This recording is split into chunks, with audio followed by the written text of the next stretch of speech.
तुमचं भविष्य संपूर्णपणे आमच्या मुठीत आहे. तुमच्या संशयाचा सागर तरुण जाण्यासाठी आम्ही श्रद्धेचं गलबत दिलंय. अरे त्या गलबतावर स्वार होण्याचं धाडस तर करा.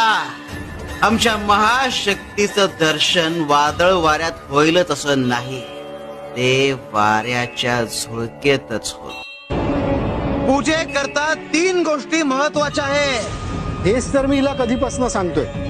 अरे पण ज्या 3 गोष्टी महत्वाच्या आहेत त्या तिन्ही त्रिकाळ आपल्या सोबत असतात. 2 हस्तक आणि 1 मस्तक. बस. अरे खऱ्या देवाच्या पूजेला इतकंच पुरेसं आहे.